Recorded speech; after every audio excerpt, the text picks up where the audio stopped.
The pilot passed out at 30,000 feet. The plane shook violently.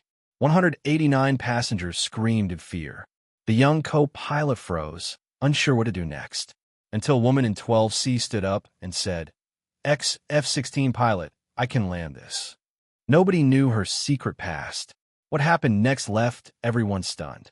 Before you watch, full story, comment below from which country are you watching. Don't forget to subscribe for more amazing stories.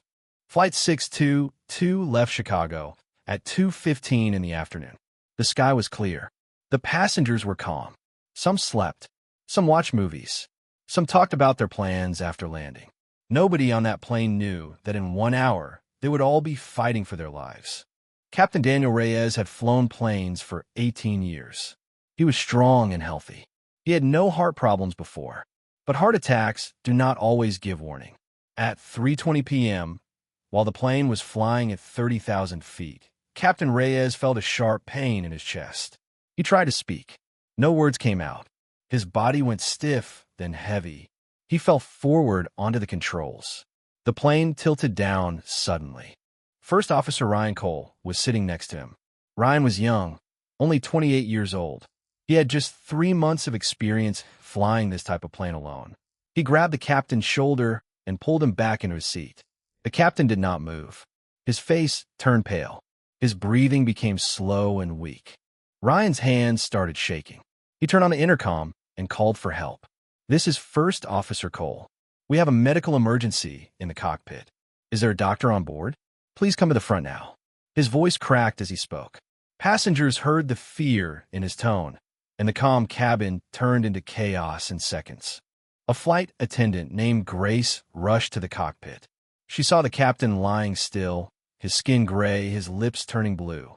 She had basic first aid training, but she knew this was serious. She called for any doctor or nurse on the plane. A man in seat 8A stood up. He said he was a paramedic. He rushed forward and started chest compressions on the captain right there in the cramped cockpit space. While this was happening, Ryan looked at the weather radar. His stomach dropped. A massive storm system stood directly in the plane's path. Dark clouds stretched across the screen like a wall. There was no way to fly around it without running out of fuel. Ryan had never flown through a storm this size without a senior pilot beside him. He grabbed the radio. "Mayday, mayday, mayday. This is Flight 622. Captain is unconscious. I'm a first officer with limited experience. I have a major storm ahead, and I need help." Air traffic control answered quickly, promising priority landing and guidance, but they could not fly the plane for him. That job belonged only to the person in the cockpit. The plane began to shake as it entered rough air. Warning lights flashed on the control panel. The autopilot could not handle the turbulence alone. Ryan's hands gripped the controls tightly. Sweat rolled down his forehead. He whispered to himself, "I can't do this alone." Back in the cabin, passengers held onto their armrests. Bags fell from the overhead bins. A child cried in the back row. People prayed quietly. Some called their families on their phones, saying they loved them, just in case. In seat 12C sat a woman named Maya Bennett. She looked ordinary. Jeans, a gray jacket, short hair tied back. She had not spoken to anyone since boarding. She kept her eyes closed for most of the flight, as if trying to avoid attention. But when the plane shook hard and the intercom played Ryan's frightened voice, her eyes opened wide. She recognized that voice. Not the man, but the fear in it. She had heard that same fear many times before, in cockpits far more dangerous than this one. Maya had spent 12 years flying F-16 fighter jets for the United States Air Force. She had flown through enemy fire, sandstorms, and mechanical failures at speeds most people could not imagine. She had over 2,800 flight hours, many of them in extreme conditions. But 3 years ago, Maya had left the military. She did not talk about why. She had built a quiet life since then, working as a flight instructor at a small airport, away from cameras and attention. She liked being unknown. She liked being left alone with her memories. Now, sitting in seat 12C, she had a choice. Stay quiet and hope someone else could save the plane, or step forward and risk her private life becoming public again. The plane dropped suddenly, falling nearly 500 feet in a few seconds. People screamed. Oxygen masks fell from the ceiling. That was the moment Maya made her decision. She unbuckled her seatbelt and stood up. A man beside her grabbed her arm. "Ma'am, sit down. It's dangerous to stand."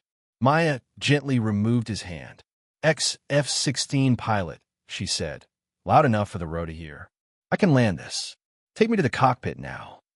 Word spread fast through the cabin. A flight attendant named Grace came running. "Are you serious? You can actually fly a plane like this?" Maya nodded. "Not the same plane, but the same skills. Right now, that's better than nothing." Grace did not waste time asking more questions. She led Maya straight to the cockpit. When Maya stepped inside, she saw the captain lying on the floor, the paramedics still trying to help him. She saw Ryan gripping the controls, his face white with fear, the radar showing a huge red storm ahead.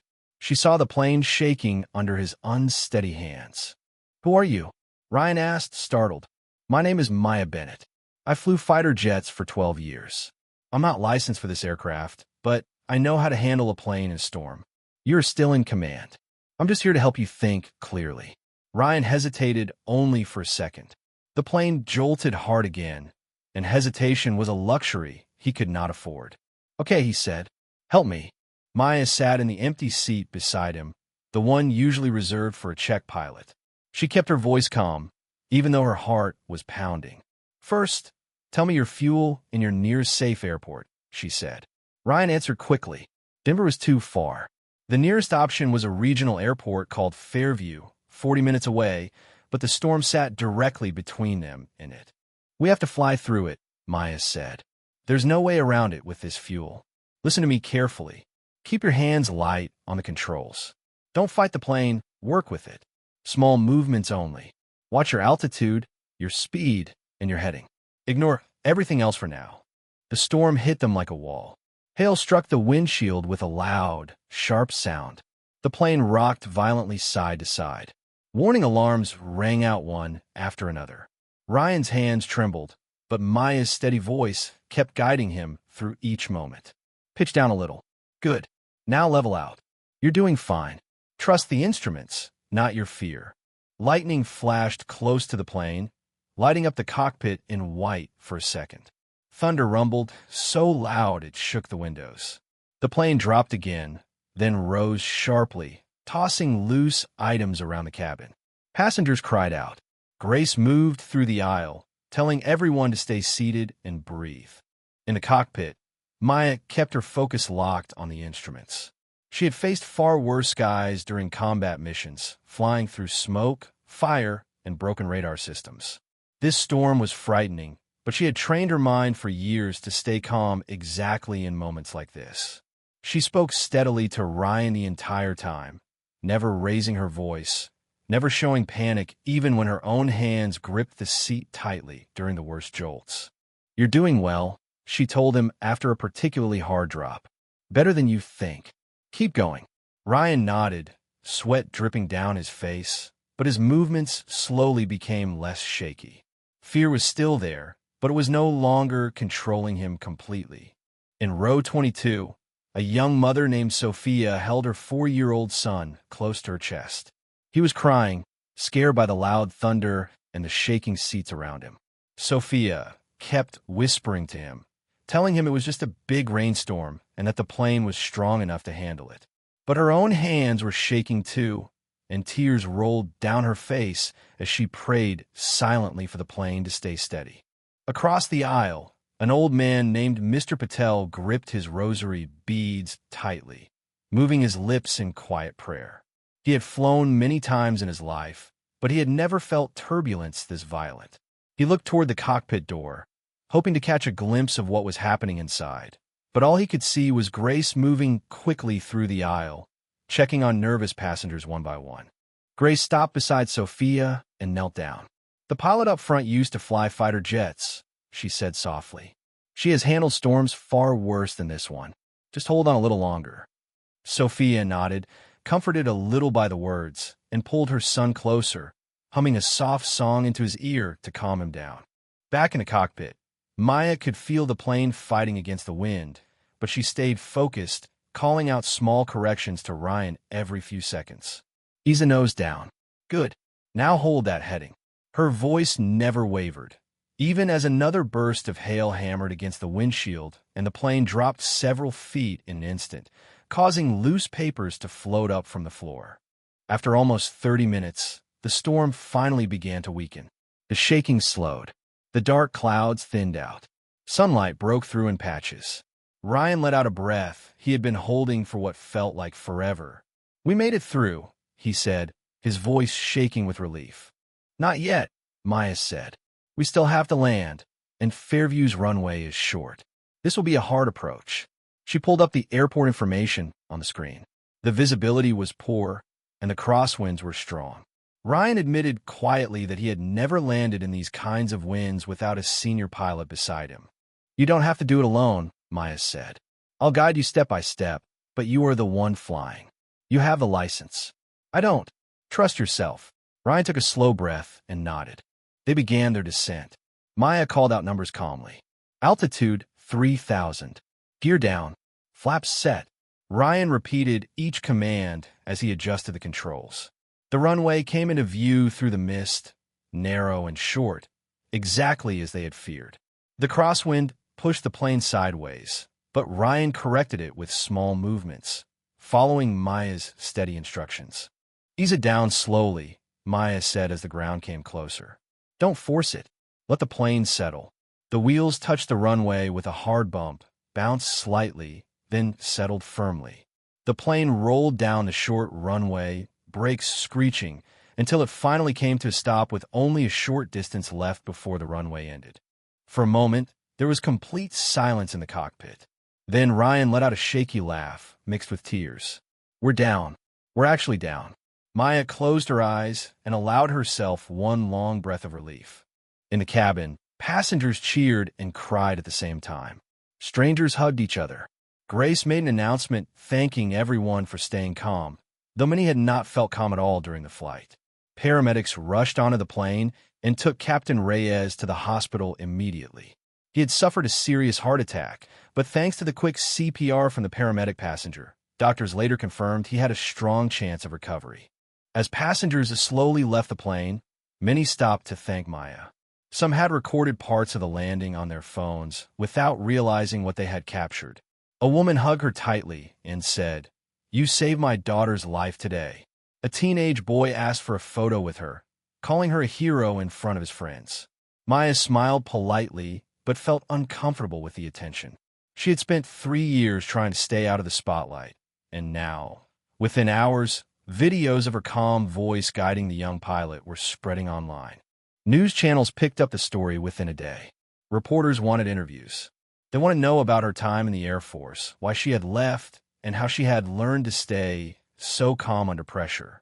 Maya kept her answers short and simple. She said she was glad everyone was safe and that First Officer Ryan Cole deserved credit for staying strong and following instructions under extreme pressure. Ryan, in his own interviews, gave Maya full credit. "I froze," he admitted honestly to one reporter. "If she hadn't stood up in that cabin, I don't think I could have landed that plane safely. She stayed calm when I couldn't, and that calmness is the only reason we're all alive today." A week later, the airline invited Maya to their headquarters. They offered her a position as a special safety consultant, training young pilots on how to handle emergencies without panic. At first, Maya was unsure. She had built a quiet life away from big roles and attention. But she thought about Ryan's shaking hands on the controls, about how close everything had come to disaster simply because nobody had prepared him for a moment like that. She accepted the offer. Months later, at a training center, Maya stood in front of a room full of young pilots. She told them about the flight, not to boast but to teach. "Panic is normal," she told them. "Fear will always show up in dangerous moments. The goal is not to remove fear completely. The goal is to keep flying the plane anyway, one small correction at a time, even when your hands are shaking." She spoke about breathing steady, trusting instruments over emotions, and never giving up control even when things look hopeless. The young pilots listened closely, many of them thinking about their own fears of one day facing something similar. Ryan visited her training sessions sometimes, sharing his own side of the story with new pilots. He always ended his talk the same way.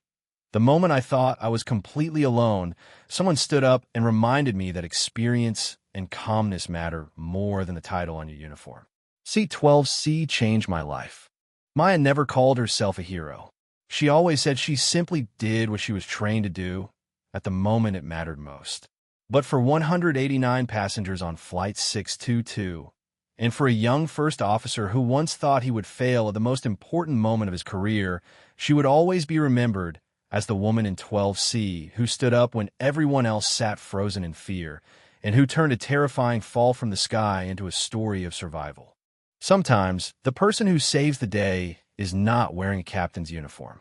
Sometimes, they're sitting quietly in the very last row of hope, waiting for the one moment they were always meant for.